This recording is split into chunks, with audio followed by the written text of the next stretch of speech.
Hey everyone, Mr. Sujano here, your source for gaming tech, emulation, and open source news. Let's get started.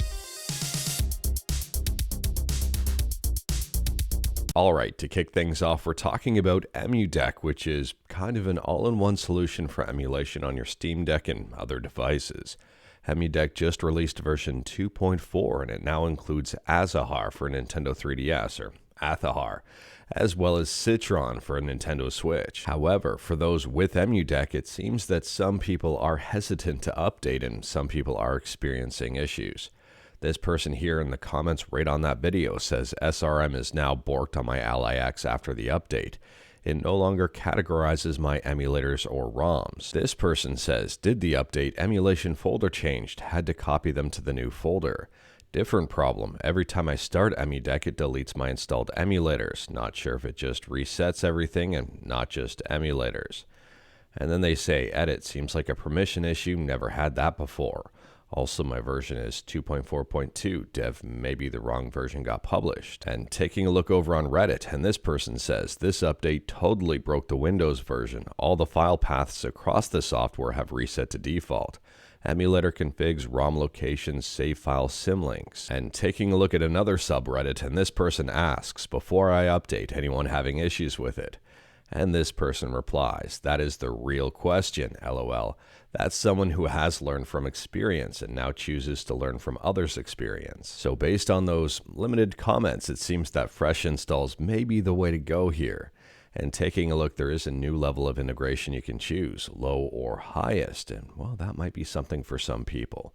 So we'll have to wait and see here to see if there are issues abroad with this in terms of updating or if it's just a few people having an issue. Next up, we're talking about Hollow Knight Silksong, and unfortunately, I don't have a release date for you just yet.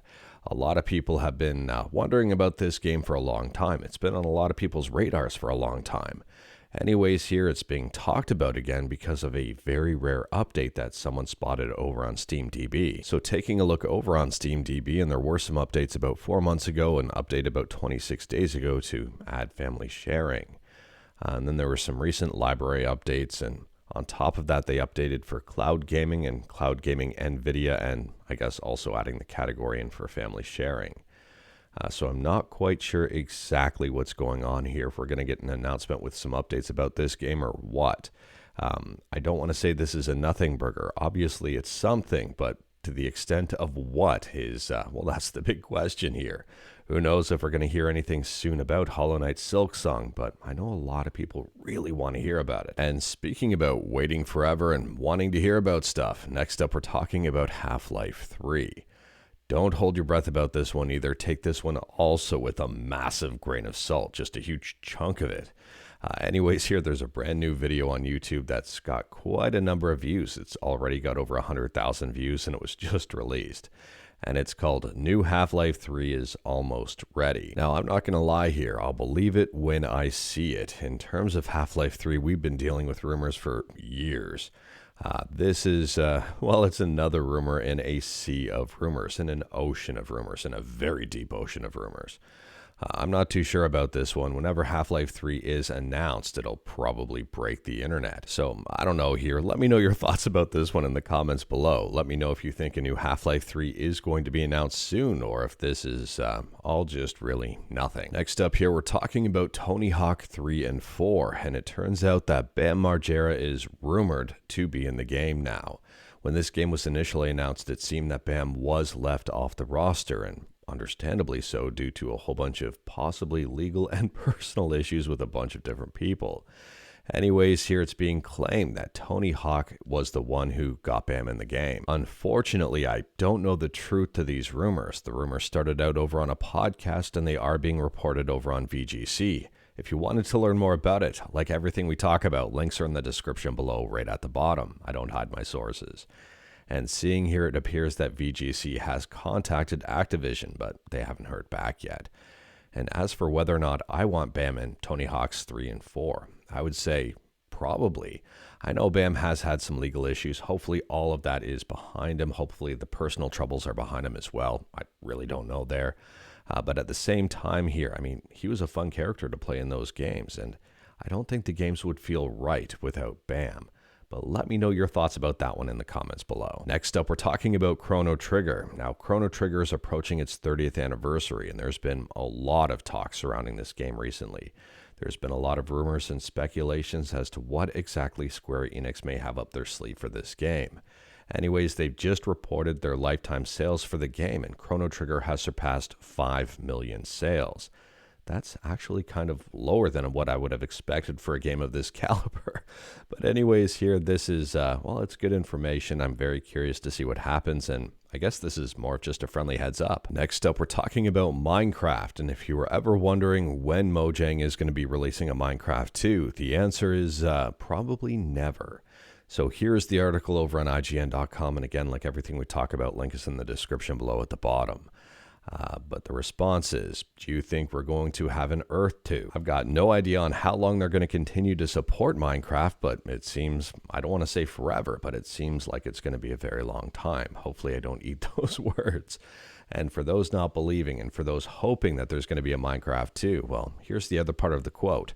No, there's no Minecraft 2. So take that for what you will. Next up, we're talking about Nintendo 64 emulation with RMG, where RMG stands for Subscribe to Mr. Sujano, or Rosalie's Mutant GUI, depending on how you wanted to interpret that. Anyways, RMG just got a brand new update. So at the time of filming, RMG version 0.7.8 is the latest update. This update has a whole bunch of fixes and some brand new stuff. They added in support for using a local file path for the NetPlay server list URL. And here it says swap Z trigger and start UI elements in RMG input. And speaking about updates, next up here we're talking about Rescuezilla, the Swiss Army knife of system recovery. Rescuezilla is an easy-to-use disk cloning and imaging application that's fully compatible with CloneZilla, the industry standard trusted by tens of millions. And Rescuezilla just got a brand new update. So at the time of filming, version 2.6 is the latest release, and this latest release has a whole bunch of fixes and updates. They've fixed a bug here with Rufus. They say this fixes the revoked UEFI bootloader message warning when creating a bootable USB using Rufus. On top of that, they've replaced Ubuntu 23.10 and 22.10 builds with a build based on Ubuntu 24.10. This one is 100% free and open source, and hopefully you're not in a situation where you need to rely on this to save something. Next up here, we're talking about the PlayStation 2, and if you're a fan of Sindacco Chronicles, you'll be a fan of this news here because this game was just ported over to the PS2. There's a brand new trailer over on YouTube, and again, like everything we talk about, link is in the description below at the bottom. There's relevant links to some very helpful information in that description. Now, if you're not familiar with the Sindacco Chronicles, I don't blame you, but this is a pretty big mod for Grand Theft Auto Liberty City Stories. There's a whole bunch of brand new missions, I think something like 100 or possibly even more. It's pretty detailed. There's a lot of story here, and well, it can take quite a bit of time to complete. This is a pretty huge mod. But anyways, that is all I've got for you in this one. Straight to the point, all stuff and no fluff. FYI, it was not my birthday yesterday. I read a post where it did say happy birthday in the post, and that was for the developer of the post. Some people misinterpreted that as me saying it was my birthday, but it was not. But thank you for the happy birthday wishes anyways. We talked about a bunch today. Feel free to discuss anything we talked about in the comments below. If you like this video, leave a like. If you didn't like this video, leave a like. Hit that subscribe button. Check out my other videos. Don't tempt fate. Save your state, and I'll see you tomorrow.